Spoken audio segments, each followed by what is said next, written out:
জুয়া খেলবেন? জুয়া, ক্রিকেটের জুয়া। খুব বিশ্বস্ত একটা প্ল্যাটফর্ম রয়েছে যেখানটাতে আপনি যা বিনিয়োগ করবেন সেটা অনেক ঘুরে ফেরত আসবে এবং সেখানটাতে নানান রকম বোনাস রয়েছে। একজন বিশেষ ব্যক্তি, খুব বিখ্যাত ব্যক্তি, আপনার আমার খুবই প্রিয় ব্যক্তির নাম যদি আপনি ব্যবহার করেন, তার নামের প্রোমো কোড যদি আপনি ব্যবহার করেন, তাহলে ডাবল বোনাস পাবেন। এই প্ল্যাটফর্ম ব্যবহার কেন করবেন না আপনি? এই যে আপনাকে প্রলুব্ধ করা আমি করছি না, করছেন সাকিব আল হাসান। সাকিব ম্যাচ ফিক্সিং এর সঙ্গে জড়িত কিনা সেইটা একটা বিরাট বড় অমীমাংসিত রহস্য।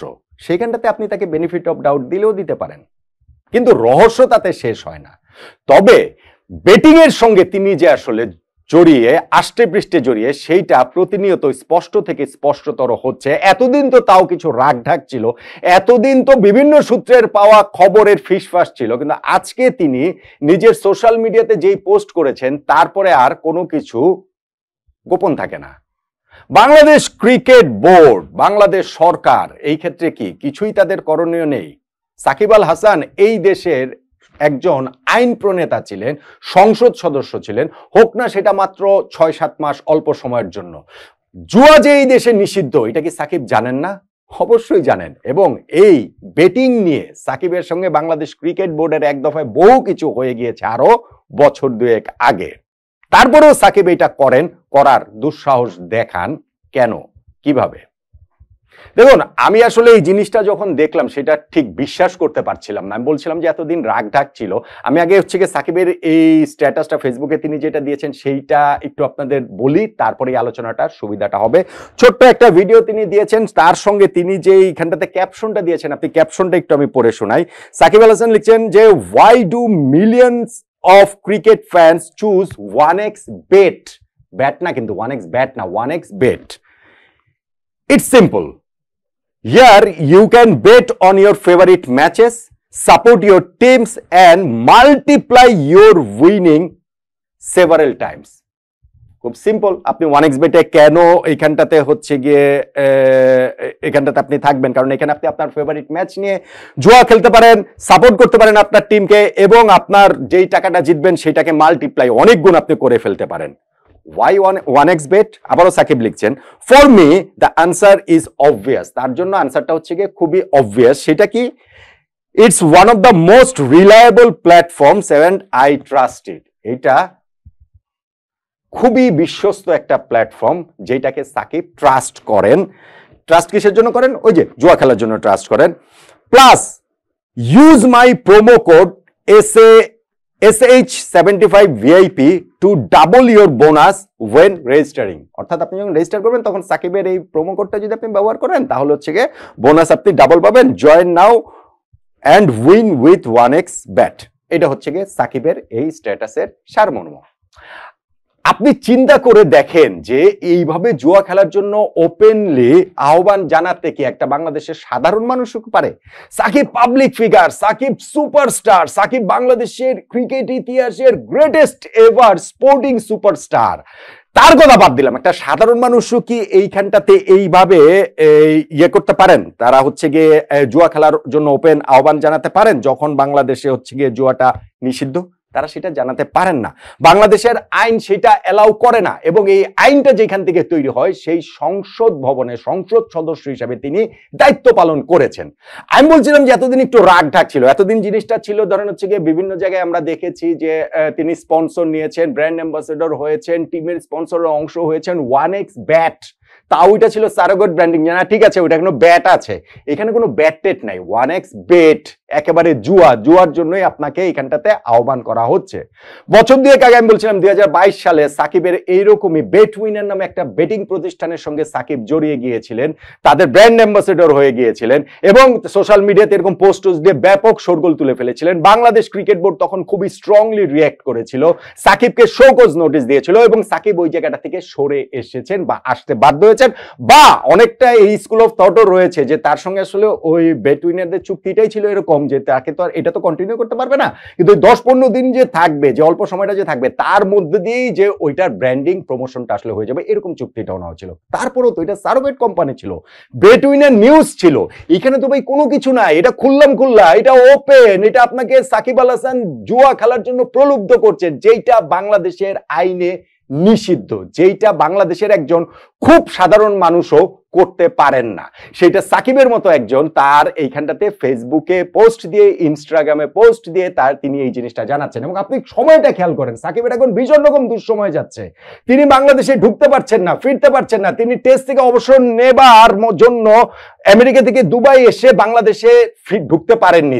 তিনি চ্যাম্পিয়ন্স ট্রফির স্কোয়াডে নেই, বাংলাদেশের জার্সিতে আর কোনোদিন তিনি খেলতে পারবেন কিনা সেটা একটা বিরাট প্রশ্নবোধক চিহ্নের সামনে দাঁড়িয়ে রয়েছে তার ওই রাজনৈতিক বাস্তবতার কারণে।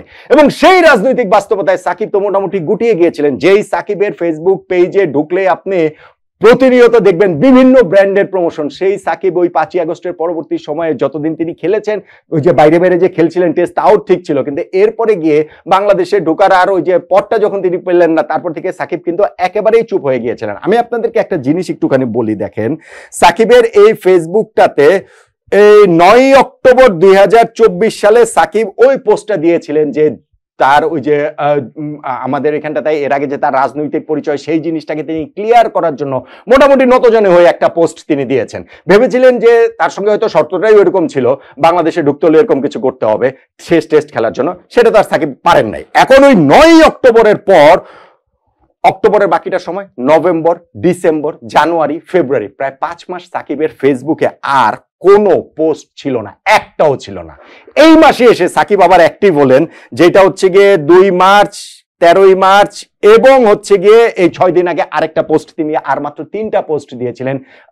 এবং ওইখানটাতে সর্বশেষ পোস্টটা তার ছিল তার ছেলের জন্মদিনের জন্য, ছেলের একটা ছবি দিয়ে, সেটা হচ্ছে গিয়ে হ্যাপি বার্থডে টু মাই সান, এটা দিয়ে তার ছেলে ছবিটা দিয়ে এরকম একটা পোস্ট দিয়েছিলেন। সেই সাকিব এই ব্র্যান্ডের প্রমোশনের জন্য, এই বেটিং ব্র্যান্ডের প্রমোশনের জন্য, জুয়ারি মানে এই কি বলে বাজিকর প্রতিষ্ঠানের প্রমোশনের জন্য তিনি আবার এখানটাতে এরকম ভাবে সরব হলেন। এবং আপনি দেখেন যে সাকিবের অন্যান্য সবগুলাতে কিন্তু তার কমেন্টস বক্স ওপেন। সাকিবের ছেলের যে জন্মদিনের ইয়েটা তিনি দিয়েছিলেন, সেইখানটাতে 81,000 মানুষ কমেন্টস করেছে। তার আগে মাহমুদুল্লাহ রিয়াদের যে অবসরের পর তিনি একটা ট্রিবিউট জানিয়ে একটা পোস্ট দিয়েছিলেন, সেইখানটাতেও 31,000 মানুষ কমেন্টস করেছে। এবং সাকিবের আজকে যে পোস্টটা দিয়েছেন সেখানে কমেন্টসের সংখ্যা মাত্র 8 জন মানুষ কমেন্টস করেছে। কেন জানেন? কেননা সাকিব ওই কমেন্টস অপশনটা অফ করে রেখেছেন। ওই যে শুরুতে যে কয়েকজন করেছেন তারপরেই সাথে সাথে সেটা আসলে অফ করে দিতেই 8 জন আসলে করতে পেরেছেন। সাকিব বুঝতে পারছেন যে এই কাজটা তিনি ঠিক করেন নাই। এটা আমি আগে বুঝি নাই যে না কিভাবে কি হয়ে গেছে, আমি নিয়ম কানুন যে এগুলো বলার কোনো অপশনই নাই। এইসব ঘটনা ওই বেট উইনার নিউজের সঙ্গে যখন ক্রিকেট বোর্ডের মানে তিনি যখন করেছিলেন, তখন ক্রিকেট বোর্ডের সাথে এই সব কিছু তার আসলে দেনা পাওনা ফাইনাল হয়ে গেছে, বোঝানো হয়ে গিয়েছে। এখন প্রশ্নের জায়গায় বাংলাদেশ ক্রিকেট বোর্ড বা বাংলাদেশ সরকার আসলে ক্রীড়া মন্ত্রণালয় তারা কি করতে পারে? আপনি বলতে পারেন যে বাংলাদেশ ক্রিকেট বোর্ডের সাথে সাকিব তো কোনো রকম কোনো চুক্তিতে অন্তর্ভুক্ত না। আগে তো সাকিব কন্ট্রাক্টেড প্লেয়ার ছিলেন, সো ওই কন্ট্রাকচুয়াল অব্লিগেশনস এর বাইরে গিয়ে তিনি যখন হচ্ছে গিয়ে এইরকম বেটিং প্রতিষ্ঠানের সঙ্গে ছিলেন তখন বিসিবি স্টেপ নিতে পারতো। এখন তো সাকিব আমাদের ন্যাশনাল কন্ট্রাক্টে নয়, সাকিব আমাদের ফার্স্ট ক্লাস ক্রিকেটের কন্ট্রাক্টে নেই, কোনো কন্ট্রাক্টে নেই। তাহলে সাকিবের ব্যাপারে বাংলাদেশ ক্রিকেট বোর্ড কি করবে? ভাই সাকিব তো কোনো কন্ট্রাক্টে নাই, খুবই সত্যি কথা। তাহলে সাকিব আল হাসানের যে 2 দিন আগে বোলিং অ্যাকশনটা অবৈধ থেকে বৈধ হয়ে গেল, তখন cricket board official press release দিয়ে সেটা জানায় কেন? সাকিবের ব্যাপারে যদি তারা হাত ধুয়েই ফেলে, সাকিবের কোনো কিছুতেই আমাদের কোনো কিছু যায় আসে না, তাহলে সাকিবের বোলিং অ্যাকশনটা ইলিগাল থেকে লিগাল হবার পরে বাংলাদেশ ক্রিকেট বোর্ড কেন সেটা অফিসিয়াল প্রেস রিলিজ দিয়ে জানায়? অর্থাৎ সাকিবের দায় দায়িত্ব ক্রিকেট বোর্ড অস্বীকার করতে পারে না। সাকিব যখন এইরকম ভাবে একটা বাজিকর প্রতিষ্ঠানের লোকজনকে জুয়া খেলার জন্য, বাজি ধরার জন্য প্রলুব্ধ করছেন, আহ্বান করছেন, যেইটা বাংলাদেশের আইনে নিষিদ্ধ, সেইটা করার পর বাংলাদেশ ক্রিকেট বোর্ড চুপ করে থাকতে পারে না। ক্রিকেট বোর্ডের এইটা নোটিশ অবশ্যই করতে হবে, কোনো না কোনো ভাবে নোটিশ করতে হবে, তা না হলে বাকি ক্রিকেটাররাও বুঝবে যে না ঠিক আছে, এগুলো তো করাই যায়। বাংলাদেশের কিন্তু এরকম অবসরপ্রাপ্ত ক্রিকেটার বা ক্রিকেট সংশ্লিষ্টদের সংখ্যা তো কম নাই। বাকিরাও যদি তখন করতে উদ্বুদ্ধ হয়, প্রলুব্ধ হয়, এরকম আরো অনেকের কাছে প্রস্তাব গিয়েছিল, যারা এইসব প্রস্তাব হচ্ছে গিয়ে পত্রপাঠ বিদায় করে দিয়েছেন, সাকিব সেটা পারেননি। হ্যাঁ অবশ্যই নিশ্চয়ই এখানটাতে হিউজ অঙ্কের ব্যাপার রয়েছে, বিরাট টাকা পয়সা তিনি পেয়েছেন। কত টাকা? 5 কোটি টাকা, 10 কোটি টাকা, 20 কোটি টাকা হতে পারে সাকিব পেয়েছেন। সেই টাকার কোট আনকোট লোভটা তিনি সামাল দিতে পারেন নাই, এবং তিনি যেটা করেছেন সেটা তিনি বুঝে শুনেই করেছেন, কারণ এটা তিনি প্রথমবারের মতো করছেন না। বাংলাদেশ ক্রিকেট বোর্ডকে এই জায়গাটাতে অবশ্যই স্টেপ নিতে হবে, বাংলাদেশের ক্রীড়া মন্ত্রণালয়কে অবশ্যই স্টেপ নিতে হবে। এই যে অন্তর্বর্তীকালীন সরকারের দায়িত্বে যিনি রয়েছেন ক্রীড়া উপদেষ্টা, অবশ্যই এই জায়গাটাতে নোটিস করতে হবে। বাংলাদেশের আইনে যেই বাজি জিনিসটা নিষিদ্ধ, জুয়া জিনিসটা নিষিদ্ধ, সেইখানটাতে সাকিব আল হাসান যদি এইভাবে নিজের সোশ্যাল মিডিয়াতে এসে এই ব্যাপারে প্রলুব্ধ করেন, উদ্বুদ্ধ করেন বাজি খেলার জন্য, জুয়া ধরার জন্য, তাহলে তো ভাই তারা যদি এটা নোটিফাই না করেন এইটা আরো খারাপ হয়ে যাবে। আমি শুরুতে বলছিলাম যে সাকিব ফিক্সিং এর সঙ্গে জড়িত কিনা সেটা একটা প্রশ্নবোধক চিহ্ন, একটা ধোঁয়াশাপূর্ণ ব্যাপার। সেটা কেন? যখন সাকিব ওই যে নিষিদ্ধ হয়েছিলেন 1 বছরের জন্য, তখন কিন্তু ওই যে সন্দেহভাজন জুয়ারির সঙ্গে তার ওই যে হোয়াটসঅ্যাপের কথোপকথন মেসেজ টেসেজ দেখলে ওইরকম মনে হয়, এবং সেগুলো যে আসলে ডিলিট করা মেসেজগুলোতে কি কি ছিল ওইটা আমরা জানি না, ওইটা আমরা কোনোদিন জানতে পারিনি। আমরা এরকম অনেক নিউজ দেখেছি যে সাকিবের বোন এইরকম বেটিং প্রতিষ্ঠানের সঙ্গে জড়িত, সাকিবের বোন তার নিজের মালিকানায় বেটিং প্রতিষ্ঠান রয়েছে, কিন্তু সেগুলো তো হচ্ছে গিয়ে শোনা কথা। আর সাকিব যখন আজকে এইভাবে স্ট্যাটাস দিয়ে এরকম ভাবে জুয়া খেলার জন্য সবাইকে আহ্বান জানাচ্ছেন, যে এইখানটাতে সাকিবের নাম ইউজ করলে বোনাস ডাবল হয়ে যাবে, যে এইখানটাতে হচ্ছে গিয়ে খুবই রিলায়েবল, এটা সাকিবের খুবই ট্রাস্টেড একটা প্রতিষ্ঠান, এরকম তিনি বলছেন, এইটাকে শুধুমাত্র একটা ব্র্যান্ড প্রমোশন হিসেবে দেখার কোনো সুযোগ নাই। যদি সেইটা আমরা এইটাকে নোটিফাই বাংলাদেশ ক্রিকেট বোর্ড অথবা আমাদের সরকার ক্রীড়া মন্ত্রণালয় তারা যদি না করে, তাহলে এটা একটা বিজন বাজে রকম এক্সাম্পল হয়ে থাকবে। সাকিব সেটা বুঝতে পেরেছেন বলেই তার কমেন্টস অপশনটা অফ করে রেখেছেন, কিন্তু কমেন্টস অপশন অফ করে রাখলো, যা কাজ হওয়ার তার সেই কাজটা তো হচ্ছেই। এইটাকে সাকিব যেটা করেছেন সেইটা আসলে ধৃষ্টতাপূর্ণ। এইটা নিজে একজন সাবেক আইন প্রণেতা হয়ে এই দেশের আইনের প্রতি বৃদ্ধাঙ্গুলি প্রদর্শন এবং বাংলাদেশ ক্রিকেটের প্রতি চরম শ্রদ্ধা। আমি জানি না ভবিষ্যতে কি হবে, ভবিষ্যতে বাংলাদেশে বেটিং ওপেন হয়ে যেতে পারে, আইন সিদ্ধ হয়ে যেতে পারে।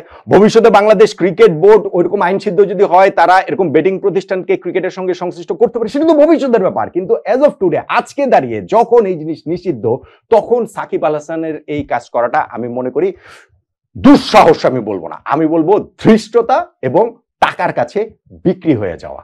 এর চেয়ে বেশি কিছু ভাই আমার বলার নেই। আমি মনে করি যে সাকিবের কাজ করেছেন, তাকে শোধরানোর উপায় নেই। এই একবার দুইবার বারবার এইসবই তিনি করে যাচ্ছেন, কিন্তু বাংলাদেশ ক্রিকেট বোর্ড এবং বাংলাদেশের সরকারের ক্রীড়া মন্ত্রণালয় দেশের বৃহত্তর স্বার্থে, দেশের ক্রিকেট শুধু না, দেশের ক্রিকেট এবং দেশের বৃহত্তর স্বার্থে এই জিনিসটাকে যে কোনোভাবে নোটিস করে তাদের যে কোনোভাবে এই জিনিসটার একটা অ্যাকশন নেওয়া উচিত বলে আমি অন্তত মনে করছি। আপনি সাকিবের খুব খুব খুব বড় ফ্যান হলেও এটার সঙ্গে কি আপনি